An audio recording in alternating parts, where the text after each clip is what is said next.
All right. How is everyone doing this fine afternoon? We are so excited to continue the journey of the second day of the Miami Media and Film Market's 11th edition, the virtual conference. This is day two, and we are finishing up the day with our 305 summit. The last panel actually ended at 305 and featured two South Florida guys who are doing great work with Sentient Pictures International. And now we are very proud to start our 305 summit with the You Can Too. I am so excited about this. This is our first official collaboration with the University of Miami's Department of Cinematic Arts. So I do want to welcome all the UM students who are supposed to be in attendance now, and I hope you are, because we are taking attendance and featuring some of your great professors and alumni, which I'm going to be introducing very shortly, who are all doing great work both in the classroom and professionally out in the field as well. So we're so excited about this panel. And we also want to thank, of course, Sanjeev Chatterjee for helping to put all of this together. Professor Chatterjee, you're doing a wonderful job as well. And we're so excited about this collaboration. So I say we get the party started. I want to bring in our guests one at a time so they can talk a little bit about themselves and the work that they do at the University of Miami. And so first, we want to bring in a new guest, Professor Rechna. Varma, welcome to the show. Hi, thank you for having me. Absolutely. So I'm here. Yeah. Tell me. No, I want to know where are you? Paint the picture. Are you in an office or? I'm in the office. I'm in my office. I was just teaching like 10, 15 minutes ago. I'm a new-ish faculty member. I guess I'm going into my 5th year now, so not that new anymore, I guess. But I'm coming to you from Canada, actually. I'm born and raised Canadian who transported down here, like all the other snowbirds, to South Florida and fell in love and won't leave. But I come to you with a producing background. So I've joined the Department of Cinematic Arts here, and I teach their creative producing class, the business of motion picture, a studio class. I'm also the head of the producing section for the MFA program as well. And I work with the interactive media folks here as well. But in my own right as a professor of practice, I'm a filmmaker. So I also write and produce. I'm coming to you off the heels of having just wrapped a feature that I was shooting this summer. We just did the last 5 days of our Miami exteriors here. So my shoulders are a bit settled now that I know the whole film's in the can and we're ready to go into post. But I'm really excited to join the panel today, and thank you for having me. No, absolutely. And thank you so much for doing this. And we're excited to have you as part of our roundtable discussion.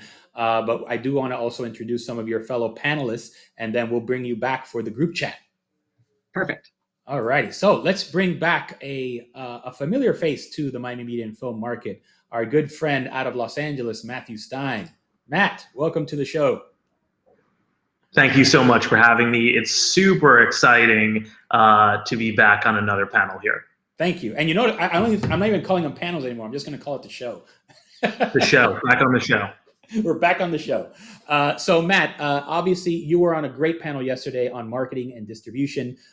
This panel is all about our great alma mater, the University of Miami. So talk to us a little bit, not only about your work in LA, but about some of your early experiences at the University of Miami and how that kind of helped mold your career now.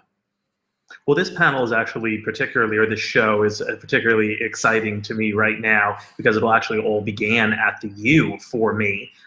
So it's fantastic to be, a co-panelist with amazing professors who are there, who really can showcase everything that the School of Communications has to offer there, specifically, film and television offerings there, because really that's where I got my start quite a number of years ago now. But I'm originally from the Northeast, but like Professor Varma was saying, a lot of us go down there to get out of shoveling snow, which I did as well, plus the fact that the film school was fantastic. And I had amazing experiences both in and out of the film school there, and many of my closest friends here in Los Angeles, and prior to this in New York City, were friends that I made as a result of being a film student there. So we can talk more about it when we get into it, but it all did start with the U. So I'm so happy that they're, finally involved with MMFM. Yes, you and me both. And you helped put that deal together, so you definitely get credit for it. Well, thank you very much. Absolutely. So we're going to bring in our third panelist, and then we'll bring you back for the group chat. So Amazing. last, definitely not least, professor, screenwriter, accomplished filmmaker as well, and producer, Professor Tom Musca. Welcome to the show. How are we? We are fantastic, and just excited to have you here today as part of our panel. So here we go. Let's do it. Yeah, let's do it. So tell us a little bit about yourself and some of your early work. I'm a Hollywood hyphenate. I began as a screenwriter, and then I started producing films because I was a screenwriter and I wanted to protect my screenplays as much as possible. And then I became a director as well. So I'm the ultimate hyphenate at this point. I run the graduate screenwriting track, the MFA program at the University of Miami in screenwriting. Yes. Absolutely. And I know you're continuing to do work both professionally and with students and alumni. And we have a couple of trailers, which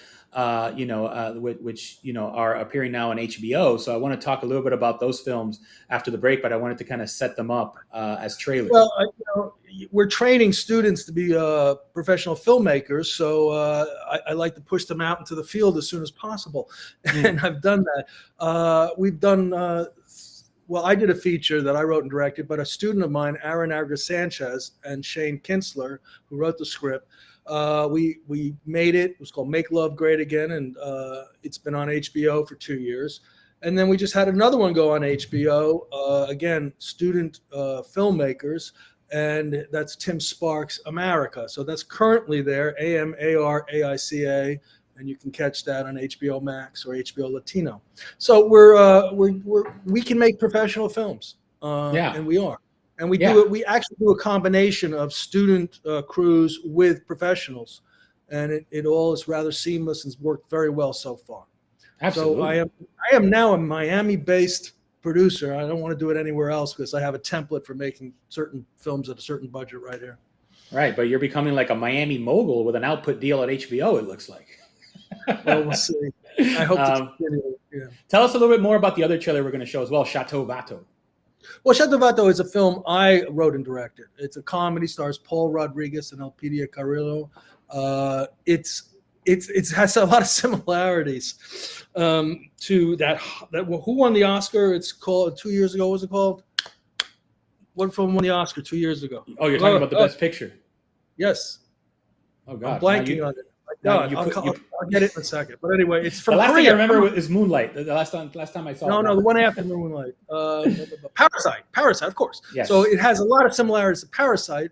It's a little broader in context. And I wrote the script like 15 years before Parasite. I started making the film in Los Angeles at a much higher budget. Long story short, my producer went to jail and the film collapsed. And then 3 years later, I decided, I can make this movie in Miami, and I think I can make a better film cheaper, and I did. So, wow, that one. So we'll see that trailer, Chateau Vato, and then I think you have the trailer of America, which one is a comedy and one is a very serious, timely film. Yeah. So we're going to start with Chateau Vato, and then we'll go into America, and then we'll go into our group discussion. All right. So here is the trailer for Chateau Vato. Your house is foreclosed. It is time for you to vacate the premises. Get our valuables and all the clean underwear. We're out of here. A man like you, he's got a big heart. Maybe you need a little faith. Anybody home? We are going to only be here until we get back on our feet. And we're going to leave this place better than we found it. Am I wrong to assume that your father went from 0 to 60 pretty fast? It's not polite to ask how people made their money. If they catch us, they're going to put us in jail and throw away the key. It will probably end, and badly. But until then... I live in a chateau. Pool, sauna, gardeners, maids, the works. Hey, the Chateau Vato! I am. Hey, it must be great. No, it's hell.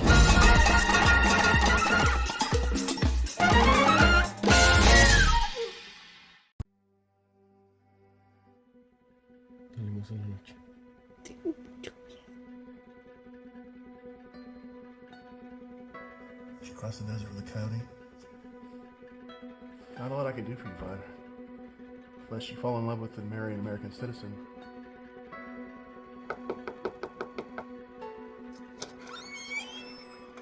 I'm pregnant. No. What is the matter with you, huh? They can pick us up just for looking like Mexicans. We are Mexicans. Chútala.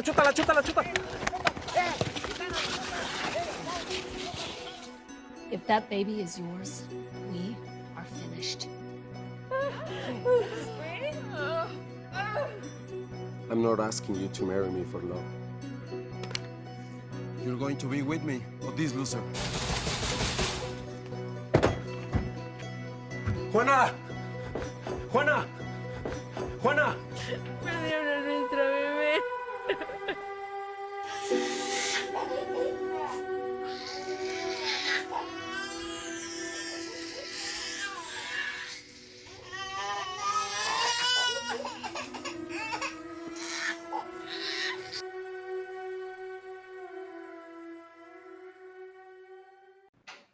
Wow. Very cool way to set up the conversation. And congratulations on both of those films, Professor Musca. So this is great just to kind of start the conversation because, again, I believe, as you mentioned before, Tom, students were involved in the production of both of these films? Absolutely, from top to bottom. And, in the major roles, editing, my film I could not have made without Tim Sparks, was my producer of Chateau Vato, and then he wrote and directed America. Shane Kinsler was also, my wingman and did second unit editing. People did multiple roles because it's a low budget film. And I would not have been able to make these films without them. And it was a really good experience. One thing is to teach in the classroom. Another word is to get out on set and learn so much more. Everybody would know that. And how important is that also, Professor Varma, in terms of getting that real world experience while you're still in the classroom? Yeah, I think it's crucial. Because there's only it's film, like there's only so much you can talk about in theory, right? So even though it's funny, similar to Professor Musca, my courses are very lecture based, but again, if I can bring them out into the world or provoke them to go out in the world and challenge them through, assignments and within the framework of a classroom, all the better. Like even just from a development standpoint and the other skills you need as a filmmaker, like networking, I'll assign that, like go to a film event, go meet someone and critically reflect on how it went. And then I'll have them go pitch strangers at like ball games and stuff, like just to feel the strangeness of that and to hear themselves articulate their ideas to people who are not in their peer group or in their friend circle. So that kind of thing is, I think, it adds that emotional shock value to them, which then imprints into their memory and they can take to their next project. Again, inspired by Musca and how he's been interacting with the students in this world. We all preach practice your craft. And so I want to model that behavior as well. So even the film that I just went and shot, about a year, I think it was, God, I've got such a bad sense of time now because of COVID and the hamster wheel of COVID. Every day's the same. But prior to that, when I was feeling like we were pitching, this feature was written about 8 years ago, and we'd been pitching it along with a slate of other things. And right before COVID, this film was supposed to be shot in Spain. It was written for Mexico, and then it became Miami, and then we found financing out of Spain, and it was supposed to be like last January in Mallorca, and then COVID hit, and we're like, oh crap, well that's out the window now. Right. But right prior to that, getting close to closing financing, the writer-director is actually my partner. He's John Ainsley is the writer-director of the film. He and I said, we need to practice our craft. And I mean, I tell my students day and night, grab your iPhone, go shoot a movie. You should be shooting like 6 movies a year, easily on a weekend. Just practice, because it's an art. And we said, we've got to do it ourselves. So again, it's like the teaching hospital side of where if our medical school can do it, then so can our film school. And so bringing in professionals, but having our students work with them, like Aaron Agra-Sanchez, who Professor Musca had worked with, was suggested to me to shoot as a cinematographer. He shot a short film that we wrote, pulling out of this feature so that we can test some of the theories of this feature and use it maybe as a sales tool to close financing on the film. So we went and shot at our house, rejigged the key scenes we wanted to get across. We had trouble with casting. Casting in Miami is not the easiest thing, especially when the film was written for young folks. We ended up finding older folks, and we just retold the same story to fit those parameters. So it was kind of like here are the parameters we have for this story. Let's do the best short film we can, but then still use it as a sales tool for the larger film. And so again, without came some students to come help us out, came some gear. It was like, this became the studio for us to have this working space. And then, it costs like nothing, and we could shoot it out to some festivals, but we get to practice our craft and put some proof to our pudding. And then we just got financing for the film, and we shot it between Miami and Northern Ontario because of how the financing ended up working out. It was like all the interiors in Canada, all the exteriors in Florida, and this movie will be a Miami film. So absolutely. There you go. I mean, wow. That's so encouraging to hear. It's like, it's great to see not only the students and their professors working together and getting that real world experience, but also tapping into what actually is happening in the professional world in and around South Florida and Miami. Specifically, I remember being a student there, and one of my professors said there's a Love's Diapers commercial that is looking for interns that's shooting locally. And it was one of my very first times ever on a professional set. And I remember a buddy of mine in the film school and myself went over there, and it was a 2-day shoot. We were there 2 days as PAs, and we cleaned up garbage. I actually remember we literally drove garbage. We collected all the garbage and literally drove garbages to a garbage, dump or whatever. And, the biggest thing I actually did was I was a stand-in for 1 or 2 shots for lighting purposes for the father in the Love's Diapers commercial. And that was like as high ranking as it got, in the PA experience. But that experience, as I'm recounting that to you all right now, came as a result of a professor giving us the tip that the local production was looking for interns, and we did it, and it was not beneath us. And I always implore that to everyone I talk to: nothing is beneath you when you're starting. Right. And we did that, and someone had to do it. And if it wasn't going to be us, it was going to be somebody else. Well, yeah, I think, Matt, you just created such a perfectly glamorous picture of what the production industry is, right? But very real. I'm still picking up garbage 25 years later. It's just a different type. So there you go. Yeah, there was this girl scrubbing like bloody bathrooms for the fake blood, for days on end. The producer's the glorified PA, right? You're still the first in, the last out, and cleaning up the garbage on the way out. And there you go. There's a lot you can up learn. The next day to do it all over again because you love it, right? Exactly. Right. It's the Mr. Miyagi wax on, wax off approach. There's That's a method right. to that, right? Yes. And so, speaking of that, what is the philosophy of the University of Miami's Department of Cinematic Arts? What would you say, as professors and as alumni? What do you see? What is the mission of the school? What is the general approach? Could you compare it to any other film schools in the country right now? And that obviously that can go to either professor. What would you say is the main sort of core focus of what you want to get out of your students over their 4 years with you, or 2 years as grad students or whatever? Well, in screenwriting, you want them to come out with a portfolio of scripts, and preferably they make one of them. So, I mean, when I went to film school, I remember when my first feature, I think we spent $20,000 on titles. Today, you don't spend 5 cents on titles. So it's changed. I went to UCLA Film School. It was different. We were the Renegades at that time. I don't know who they are now. Their football team is getting better. Anyway, I had no idea. We're not going to go there. But you want, for instance, in TV writing, I teach TV as well. You want them to do a spec script, and you want them to do a pilot. Something that they've created from scratch. So they come out with a portfolio, and perhaps they use that to get an agent, or they use it in the writer's room, or use that somehow, some way. I just got an email today from someone who has a very good script called Unheard, and she's looking, how do I market myself? How do I brand myself? Here I have the PowerPoint, I have the script, I have an episode, let's go. And then, you push them, you say, okay, fly. It's up to them to fly. we can help them a little, but not too much. You have so many students, you really can't. But other than that is to find out what you want to do. Nobody goes to film school and says, I want to be a best boy. They all want to be writer directors pretty much. Some want to be producers, but certainly in film school, the most underrated job is producing. Nobody, understands the value of a producer until they make a film. And you start making phone calls and doing all the things producers do. That all of us here are producers.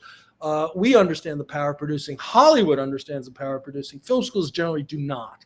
So, they start forming collaborative relationships where I direct, you produce, you direct, I'll produce. And they start doing that. And that's a very healthy thing. So it's an opportunity for writers, for instance. I can tell a writer when I read a screenplay if he's ever had a film or she's ever had a film made by reading the screenplay. Okay, you've never been in production. You've never sat in an editing room, or you would never write a scene like this. You see, it is such an advantageous thing to jump into film school. It's a collaborative medium to start with, and so you're immediately in a collaborative environment. You're people who are sitting at home typing scripts. They all think it's great. When I write a script, I think it's great. I think it's great until I get my first set of notes. Right. Oh, it's. Okay, yeah, all right, I see that. Yeah, let me address that. And then I go back and the next one. Oh, now I think that's great. Because I get my next set of notes. Right. Film school, I still get notes from people I went to film school with 40 years ago. Yeah. It's yeah, that's a great philosophy, obviously. Networking opportunity. Yeah. Yeah. So it seems obviously it's very hands-on, and the idea perhaps is to kind of simulate the real world industry, right? At the collegiate level. So folks can kind of already start to immerse themselves in the workflow, in the struggles of making a film. Like the real world, but take chances. Chances. Do things that you may not do with other people's money. Right. You can stretch, and you should stretch. If and we should find your voice, for instance, as a writer and a director. Yeah. Who are you? Write something that only you can write or only you can direct. Absolutely. So I want to jump into Matt as well as an alumni. Sort of, what do you see as sort of, from your perspective, as some of the more valuable things you learned while at school, other than obviously lugging around garbage, which, but where have you been able? Yeah, super valuable to apply to your work as an executive and as a producer. Yeah, it's interesting. It's sort of backing off of what Tom said. The collaboration and relationships. So they all basically start at a university level. So I remember, working on, I think I may have been a freshman, and there was a senior who was doing his I'm sure the numbers have changed over the years, but it was like 451 or something like that, basically like production film, right? And we knew each other from like a film organization through student activities. And he was like, why don't you come run sound for me? And I'm like, I don't know how to do that. He was like, we'll show you. And so as a freshman, I was like holding a boom mic, and it was a Nagra at the time.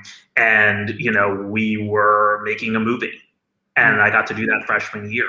That dude I had dinner with last week. He is a director and a writer here in LA, and I just sent his script to an agent for him, and we're still in touch after all of these years. Wow. So that's a perfect example of relationships, right? We have a project that we might be working on together. So, so I would say it's your fellow students and the fostering of those relationships, whether you're running sound or you're picking up trash or whatever, right, on fellow student films. Then there's also relationships with your professors and administration there, right? So I got involved in an organization which brought in professional Hollywood films to the Cosford Cinema. And, that organization was through the student activities group, not through the school of communications. But obviously the Cosford was through the School of Communications. So all of a sudden I'm like this nerdy film student, and I'm dealing with administration and professors from the university and having to deal with them with figuring out the access and the shutting down and the rules and regulations of the Cosford, but then also with student activities people and figuring out like, oh, I need to print flyers to go to the dorms that's going to advertise the movies on Wednesday night, and what are the rules and regulations of that? And all of a sudden it's like, what am I doing? I'm producing. Right. I didn't know it at the time, but you look back and you go, that's producing. Right. And it's the same skills and lessons that all of a sudden you learned and you didn't even know you were learning them, but you're sort of just doing it. And then all these years later, you're on set on Scream 4 or something like that, pick one of the movies I've worked on, and all of a sudden you're, realizing this is just liaising with the faculty and the student activities group and getting a movie in the cinema. I'm oversimplifying it, but it all sort of started from there. So I would say at a 30,000 foot level, it's relationships and just learning how to deal with people. Yeah, and not only that, but you just touched on something else in terms of distributing flyers and getting folks to come to the Cosford, which is basically marketing, right? And distribution. Absolutely right. No, 100%. And really producing, you need to be thinking about all of that stuff anyway, right? It's development, right. It's production, but it's also marketing and it's also distribution. And these days it's marketing early. It's marketing not only in the marketing and the sell of your project to the studio or streamer or network, it's then the future marketing of that product once it's actually done. Yeah, no, absolutely. And something that Professor Varma, I'll jump back to you to touch on earlier about sending kids out to pitch. It's also about the film student, right? Learning how to market themselves, right? And sort of once they know what their place is, whether it's as a storyteller or as a producer, how important it is to teach the students there how to market themselves and their talents in the professional world. And I really try to underline because, a really common thing with folks coming out of film school, or any school for that matter, is once, you get propped up in school and then you get to graduate and go and you feel like you're this cup full of knowledge and everyone should give you the highest paying, best job. Meanwhile, everyone expects you to go be the PA who picks up the garbage. There's this big disconnect, but we have this interesting layer of the agency world, right? Like we still have those gatekeepers where agents have a big power dynamic or gatekeeper dynamic. And I catch a lot of our students getting caught up in that. And, but I need an agent. Oh, but I need an agent. I was like, no, you're the talent. Spend your time here on honing that voice, on building your mastery over your craft, because those agents will come calling. They need you because you're the talent. Like if they don't have talent, they have nothing to sell. So don't forget that it's you. Have faith in the product, but you have to put in your 10,000 hours while you're here. And the beauty of being here is you've built yourself a 4-year cocoon to try stuff out. Like you're back in kindergarten, be in that playground, and like Musca was saying, like stretch yourself, because this is the safest place to take risk. Like if you want to make a 20-minute movie that's all shot in a oneer, this is the place to do it, because no one's going to give you money out there to do it. Like you have to prove it here, and if it totally fails, great. It doesn't matter. You still got an A for trying, right? Don't sweat that stuff, but this is the place to do it. The other half of it is watch every movie you can get your hands onto. Never again will you have time in your life to watch as many titles as possible. Like when I was in film school, I was averaging 4 movies a day and 10 on the weekends because I just loved it, but knew I was building up my vocabulary. And in that space that Matt's talking about of your network, you're always on that first date and you're always trying to figure out if you have the same taste as the person across from you, because if you do, you'll probably want to work together. You're always sniffing, like it's dogs at the dog park. We're all sniffing butts out there. Sniffing, I like that. That's a good analogy for Hollywood. We're all about just sniffing butts. Right, we're all sniffing butts out there. It's like, does yours smell as good as mine? Because we should hang out together, right? Like it's this weird, funny thing. But we're all that might actually. Sorry, Professor, but that might be the quote of the conference. I like that. What is Hollywood? You're just out there sniffing butts. We're out there sniffing butts. But that's what you're doing. You're sussing out, but you're sussing out taste, right? It's like, so if you don't know where your taste lands, this is the place to figure that out, because you're going to plow through all of as much content. And I feel for the folks today, because the content, those libraries are way bigger than they ever were. And now TV is fair game with film. Like I think when the three of us were probably doing it, it was very much cinema, the language of cinema, and it would feed into television. But now it's blending because of the streaming space we're in. And so the titles now become fluid. So it's like, you're a content creator. Now, where should that story live? Documentary, Quibi, or like full-length 8-part limited series, or is it a 2-hour film? Like, there's so many great avenues to play that with, but until you watch enough to understand what the masters have done prior, will you be able to know where you think things should fit and how you talk about them? No, I think you touched on so many. Now is the time to do that. No, but you just touched on so many great points in terms of, things that you can do today that can apply later on, even in unexpected ways. You talked about film history, about watching movies. So as an executive, all of a sudden you have Quentin Tarantino in your room. You need to know how to talk film with someone like that 100%. in detail, and even the obscure stuff. And so that is a way to market yourself, knowing that you have the knowledge, and you understand, the folks, the pioneers and the sort of the titans of the industry, and why this particular dolly shot is so popular, because this filmmaker first used it in 19 whatever. And having that knowledge, I think, definitely puts you ahead of the game, right? Yeah, can I say something on that? Actually? Sorry. Yeah, go for it. I was going to say, I think it's such an important point, because I think about the resources that are out there in the world right now that I feel like a lot of people either don't know about or don't take advantage of, that I wish I had, or the technology was even invented when I was a college student, right? I mean, I remember going, I'm really dating myself here, but I remember going to like Borders bookstore in Coconut Grove and like spending a lot of time in the Hollywood books section and then the entertainment magazine section, and literally going, I'm going to have a coffee and a snack and pick up Cinescape, American Cinematographer, Sid Field book, whatever it may be, William Goldman book, whatever it may be, right? Now, your iPad, your phone, your computer, you can sit in your dorm, you can download anything you want, and even stuff that's behind paywalls, you figure that out. Maybe you go in with a group and share a username or password. You can get the trades instantly to your iPhone. I mean, all of these things are, it was so, I remember spending like $70 on like the Hollywood Creative Directory book, and that was a lot of money for me. And I was like, I don't know what to do now. I just spent $70 on this book, and then having to like make notes in the margins of like who I wanted to contact and fax numbers, like faxing, like now it's at your fingertips, and it's a lot of information, but information is king. And you need to take it all in and get educated and talk the talk and walk the walk, because you have the ability to do it. And that also goes to watching, what you were just making the point of, watching movies.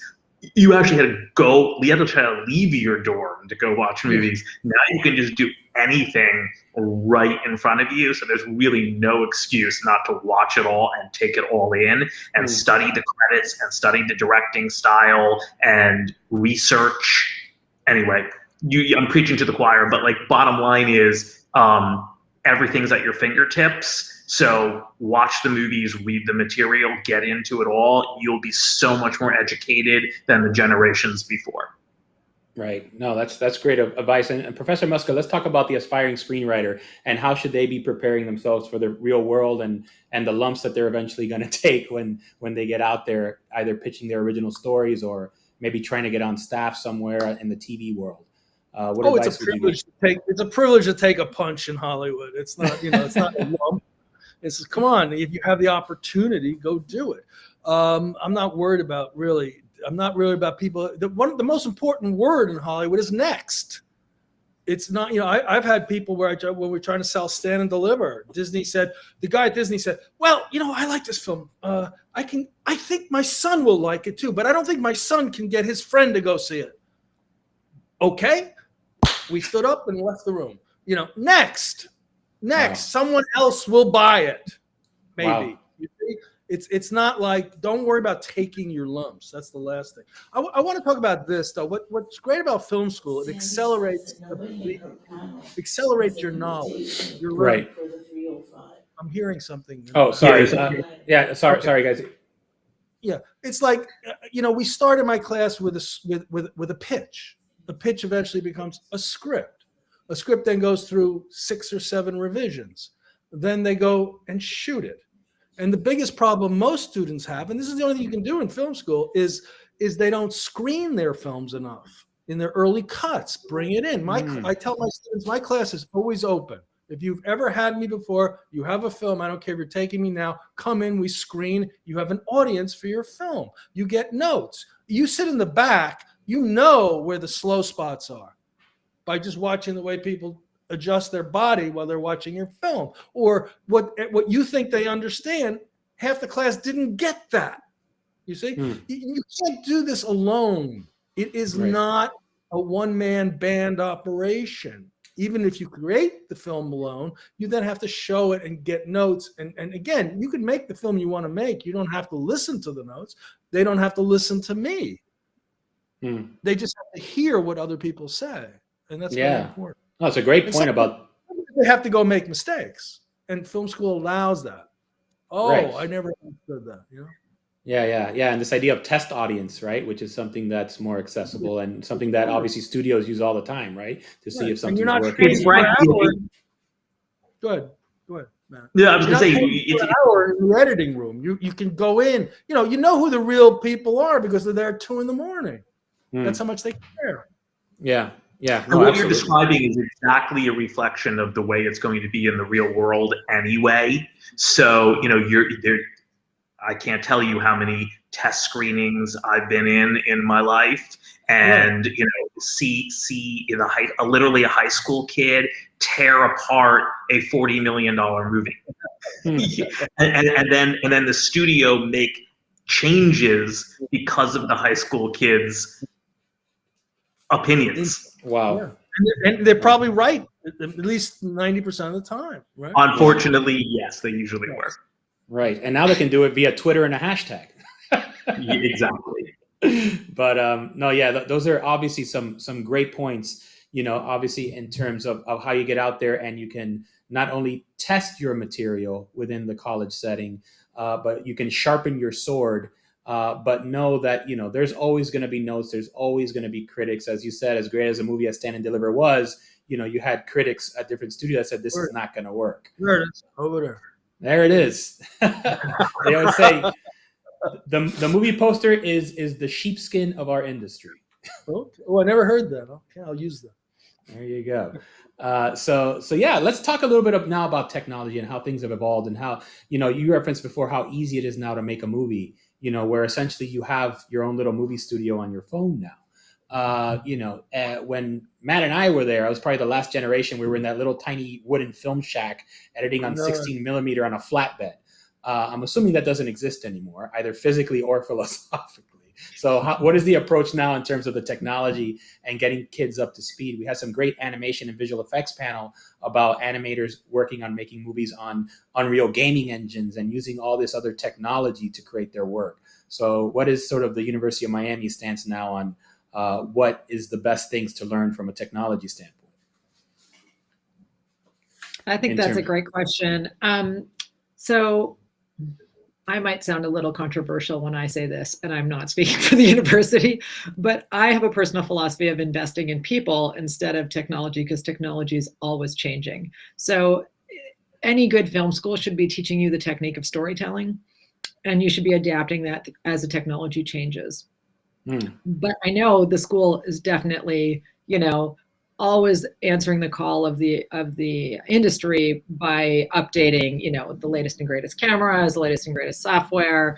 We have a Resolve DaVinci Suite that just got updated like last week here to do color timing and stuff like that. And we're shooting on, the ARRI Alexa and that sort of thing. So I don't doubt the equipment. I doubt the user. I want the users to do the best they can with the equipment they have. And so a really great story will work on an iPhone, as well as it will on, anamorphic lenses on an Alexa. But you have to, in my mind, earn that right to use it. I don't teach the production classes, so I can be a bit of a funny snob here, but you definitely have the space to play with all of it here, and that's the beauty of the school. And so, it's like, I don't know, I've got a 4-year-old. You give that kid an iPhone and he'll start farting around with it. But if I put it in Martin Scorsese's hand, it's going to look a little different. So again, the beauty is anyone can make a movie right now. But again, unless the danger of that is like your competition now has become infinite, because the whole world can now upload stuff to YouTube and is a filmmaker. So this is where it really challenges you who wants to get into this field to be excellent, and not even like, I think it's Brian Grazer who says, good enough equals shitty. So you've got to aim for mastery. You have to aim for mastery, and you have to put in your 10,000 hours to get there. It's the only way. Like the fake it till you make it, you can't gain confidence. The way you gain confidence is through practice, by doing the work. That's how you actually gain confidence, because you've done it and you've got the track record to show it. And so, sure, you can get yourself greenlit in a room, but what you deliver could be very problematic. A lot of my students will say, oh, but it's about the network. It's about the network. I'm like, what are you calling these people about? I don't care if you're next door neighbor and you have access to the next Steven Spielberg, but do you have something to pitch? What is it you're getting greenlit? So it's like the cart before the horse. I'm going to hammer home, you be the best at what you want to do. And those people will find you. They will flock to you because your talent exceeds it. We had a student from China. And one of the things that most people don't really go into, and it's always a problem in films, student films in particular, is sound. Well, we have Jeff Stern teaching sound at our school. He's an Emmy Award-winning sound recordist, and he, worked for Boardwalk Empire, another number of shows for HBO. And she went to work really with Jeff, and she started doing everyone's sound in post. She's now working in New York professionally. You see, I mean, where else are you going to get the opportunity to be on 6 or 7 different projects where you'll see every different variation of a problem per film? And it's just, it accelerates, again, your learning curve that much more. It's how bad you want it, I always tell people, you're ready to shoot, good. Get 2 pizzas, let's have a table read. We still have time to look at the script. Boom. That's all it costs. 2 pizzas, I got 9 people. You're going to get a consensus of opinion real fast. Wow. No, that's great advice. I think that's right. And just a little story to add to this. I think to a certain degree, having updated cool technology and, our Alexa and, the latest and greatest, Avid software and all that, it does help. It's super cool. You get trained on that stuff and then there's jobs for you out there. So I don't knock the technology. It is absolutely important, and the real world training is great stuff. I also was with a lot of people who are professional editors right now, who I went to school with, who were editing on flatbeds, that seamlessly made the transition to Avid in the professional space. So you can do that, because as long as you have the skills of telling a story and figuring out where to cut, whether it be film or digital, it's all the same stuff at the end of the day. You're just pressing a button or moving film through, you can figure, that's all figure outable. My general story on all of this is a technology and people story, because I completely agree. It's about the people, and the technology can be figured out. As I remember, we were doing this sci-fi film in Vancouver a number of years ago, and I'm literally sitting in an abandoned log factory that we had turned into the moon. And we had hired a real NASA he became a consultant, but he worked at NASA during the time of the Apollo missions. And he's worked on a number of huge movies, including Apollo 13, etc. Great guy. And we're eating lunch one day, and it was BlackBerry at the time, and I'm sending some emails on my BlackBerry, and he looks over and he goes, "You see that device in your hand? More computing power is in that device in your hand than what we put on the moon in the first moon landing." Wow. Now, we have not been back to the moon since the Apollo mission. So there's technology and there's people. And that's sort of my story on that.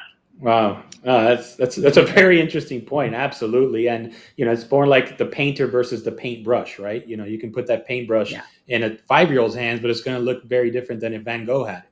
We got the technology, but do we have the will? Yes, the will, and the drive, and like I said, I go back to this idea of sharpening the sword, about reaching out, about collaborating. And so this is probably one of the last points I'll touch on, because I know we have a couple of questions coming in from our audience. But in terms of collaboration, not only within the film school itself, but within the university, because I remember when I was there and we were trying to cast our films, some part of the idea was, well, we'll just cast other film students or whoever's in our dorm. But then I realized we have an amazing theater department, like right there. And we can use them. And the same with the music school. There's another professor there, Carlos Rivera, who's a 2-time Emmy Golden Globe winning composer of Godless and The Queen's Gambit. And he teaches music composition at the university. So I think sometimes maybe students don't realize how many resources they have even outside of the film school itself, right? Absolutely. The casting is a gigantic problem because they're lazy about casting. And they don't understand the importance of casting. So they, like you say, they cast their friends, their roommates, people who are quickly to say, because they're scared. They don't know how to work with actors. But that's why you go to film school. And then you realize, I saw a student film the other day, and 2 security guards, and both security guards were under the ages of 22. I've never seen that. I've always seen middle-aged people who failed at something else become a security guard. At least a temporary, lifestyle change, whatever that be. They didn't look like that. They looked like something else and just ruined the film. And these people didn't even have any lines in the film. It just ruined the film. I didn't believe it. Right. So, you learn that though. And you're right. And that's how you can avoid the pitfalls of what we kind of hear, especially in the festival, like, oh, that looks like a student film. And I think a lot of the reason could very well be the casting, right? Correct. And I've had many experiences in the professional world, and one of my old bosses used to say this all the time: a bad day player ruins the scene and then can ruin the entire movie. You literally have to think about who's going, if the alien ship is landing and one old woman walks on and has one line in the movie and she says, "Oh my God." If she delivers "oh my God" wrong, you're out. Right. You're out of the scene, and then you're out of the movie. So every little thing has to be thought of. And if you really watch big budget movies, you will see some bad day players. Usually not because they really do think these through, but you will see it sometimes. And I think that has to be thought of even in student films as well. Yeah. That's probably the first thing I learned at the University of Miami was, what is the definition of a movie? And it's a story told in pictures. So if your story is an 80-year-old man standing in the corner and you're seeing a 20-year-old kid, you're not telling the story, right? So I want to talk a little bit about this idea of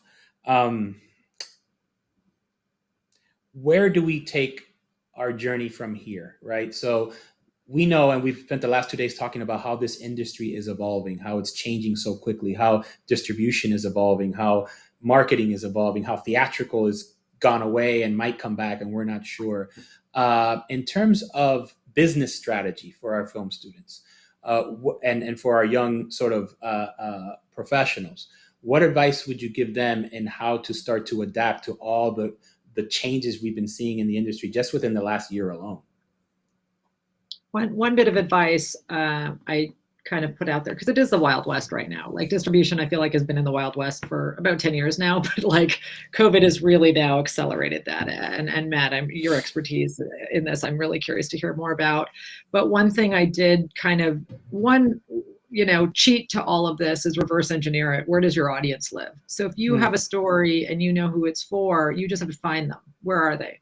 And that'll tell you the distribution channel you should be thinking about. And that'll tell you how much it should cost to make the movie. And that'll tell you where the marketing lives and that sort of thing. So you can kind of reverse engineer to the product, back to the product. And that will never change. As long as you can find your audience, you just locate them. And if they're on Facebook, fine. And if they're in a theater, fine. And if they're on a cruise ship, fine. Those are all different distribution channels. The bigger disruption, the more existential one, which I think we saw about 10 years ago was when streaming and digital happened, which was then, are we breaking geo-restrict? Are we changing how we make money? Like, to me, that was a bigger disruption than kind of what we're seeing now, because the world had to decide we're actually going to keep our business model in geography range, right? And again, Matt, correct me if I'm wrong, because I feel like your expertise lies here. But then now we're in this really, you tell me, this interesting space. Like, I just had literally 2 filmmakers come into my classroom who are making a documentary about NFTs and want to now distribute it as an NFT. So there's that kind of new distribution testing, that experimenting that's happening. But to me, again, I'm an advocate for the artist and an advocate for the human. So I'm like, transparency and reporting and auditing, I'm in. Like, yes. So like the blockchain is super interesting, but then, there's like the environmentalist in me who's like, oh my God, crypto, like the blockchain is an environmental nightmare. So like, what is this gonna shake up globally as well? And then it turns into, but I would love to hear Matt talk a bit about this. Well, and by the way, me doing this was actually just a reference to my expertise. I was just being self-deprecating. Your answer was, I think, pretty spot on. I would say this, I would even go more deductive than everything, which is to say, 8 times out of 10, the distribution decision is being made for you. So you don't even have to think about it. Just make a great story, write a great script, make a great movie, make it for the best price you could possibly make it for. If it's an assignment from a studio or whatever, then you're just following the assignment. And all these decisions are getting made on a corporate level that are changing very rapidly, and you don't have to think about them.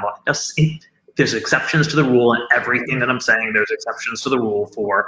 But in general, even the major conglomerates are figuring out who's making what for what.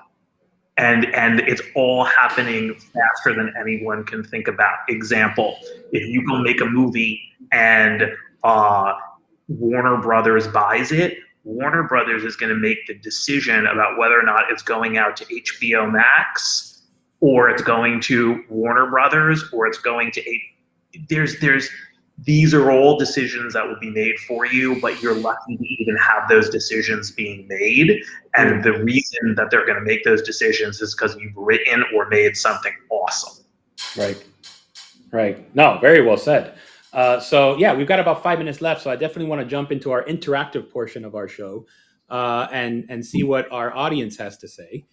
So let's see what we have here. This is from Sarah Ann Fox, who's actually on the panel yesterday. She's a screenwriting coach out in Los Angeles. Thank you for encouraging students to acquire a film vocabulary. As an educator in the LA community college system, I encourage students to do just that. So there you go. That film vocabulary is very important. Alfredo mentions Hispanic Heritage Month, that a recent UCLA report says that only 5% of speaking roles go to Latinos. Where is the activism for a Hispanic Hollywood? Obviously, Professor Musca, you have a lot of experience in sort of that Latino world as well. So what, I guess, any thoughts there on terms of, making more inroads for the Hispanic community in the industry? You can make more noise about it. I'm constantly reading articles about it. I'm constantly seeing it online. Everyone knows this. It's not a secret. But you just keep pushing and keep making films that you want to make. And if you're Hispanic, that's great. And then those numbers will change. We work at a film school where, let's face it, 50% of our kids are Latino. The University of Miami. So obviously we're training Latin American thematically based filmmakers. Let's see where it goes. Right. That's it. Just keep making noise, keep banging the drum. You'll get there. It just, unfortunately, it's been slower than it should be. Yeah, no, absolutely. So Vanessa writes, thank you. The word next is so important, especially with all of the different options and platforms for distribution now. So if someone tells you that no, as you know, there are a lot of options out there. So it is about the next, right? Let's see. This question comes from Rita. Can we hire final year students to work on our productions? How about new students? They also can volunteer and learn. So if a local producer or production company wants to reach out to the university, I guess, in terms of getting interns or PAs, how would that process work? Yeah, they can reach out to us. I mean, all of our, I think, contact information is on the website, but even just going through our Facebook manager. Oh, there's a Facebook page. There you go. You can post it up there. I'm not on Facebook. I'm sorry. Yes. But you can post it. There is a Facebook page for our UM department and stuff. And we're on Instagram too. Oh gosh, I should know this. What's our, we have a handle. Ed Talavera. Get in touch with Ed Talavera at our school. Yeah. He's really good at disseminating information about this type of idea. You can reach out to our department through even just our website, and we love that. We are happy to push real life experience to our students and get them on your sets. And I mean, and Tom too, I'll speak, I think, for both of us, where we, I think a lot of the South Florida industry disappeared when that tax credit disappeared, correct? Like when the financing disappeared. And so there's a real hunger here for a local, I mean, that usually brings in a lot of LA people probably, or New York people to come shoot here. But with that gone, it's breeding ground for Indigenous filmmaking. I mean, I'm coming to a Canadian, and that's what happened in each of our provinces when the North, when we were Hollywood North, like the US would come, then you're a service industry. But when it goes, the local Indigenous above the line talent rises up. And so right now I see that time here. The opportunity is here because we can breed above the line talent, writers, directors, producers, because we're not getting hammered by service production.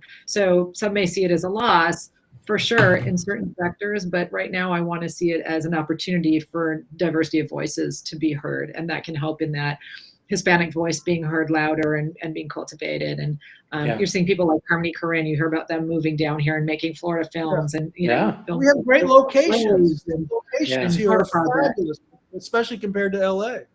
They're much better here. Much more. Matt's bring the money, Matt. We'll make movies. Make it rain, Matt. Make it rain. Tax incentives. Absolutely. I spent a lot of time in on set in Vancouver and Toronto. I'll just spend more time in Miami. There you go. That's a message to our politicians, I guess. Yes. So the last question before we wrap it up is from Joe. How comfortable are today's students to the needs of the hustle and the grind? So I guess the idea of the, how willing are they to push themselves out there and keep it going, knowing that it's hard. It's hard to get something made. That's the only thing I will say to that is I tell my students, I motivate my undergraduates. I don't motivate my graduates. If they're not self-starters, they're dead in the water. And that scares them enough, I think, that they start moving if they're not moving already. You have to understand how much work you have to do on your own. Even if you have an agent, even if you have a manager, you're still doing work on your own all the time, as Matt and Rechna were saying. So that's my answer. Yeah, I just I underline. Yeah, I underline the fact that they're entrepreneurs, right? Like if you're a producer, you're an entrepreneur. So you're working on this 24/7 and it's your hustle. Like it's your vision, your dream. And it's up to you to sell everyone on that. So it's so up to the individual. You know that. You've either got it or you don't. It's a fickle business and people will be weeded out pretty quickly because there's 1,000 others ready to take that spot. So absolutely. Look, I have seen it. I have lived it.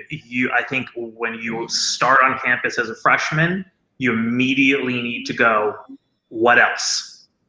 And just keep saying throughout your entire career, what else? Because if you just go through the regular, I'm going to class, I'm going out, I'm doing some homework, I'm taking my exam piece, it's not going to work.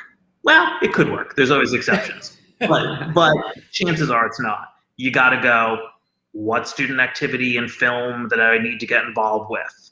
I walked over to, I'm not saying this is just me, there's a million different examples. I spent a lot of time in the broadcasting department doing stuff for them. I was like editing packages for like the News Vision show on campus, but I was a film student, but I had lots of friends who were in like broadcasting and broadcast journalism. So I spent a lot of time over there. I have friends still to this day out here in LA who were in, to your point, JL, the theater program. And, I was interacting with them and going to their plays, and they were in student films. So it's just like, it's constantly asking what else. It's constantly getting involved in things that you may not think to get involved with. But every single one of those extracurriculars, besides having great professors, which you clearly do, and going to class, are ultimately the thing that you're going to use those skills in the most least expected ways when you're a working professional somewhere down the line. Yeah, well said. And this has been a very well said panel all around. You all did a fantastic job. And I know we could have gone longer and we're already over time, but I wanted to thank you so much for doing this, our first University of Miami collaborative panel at MMFM.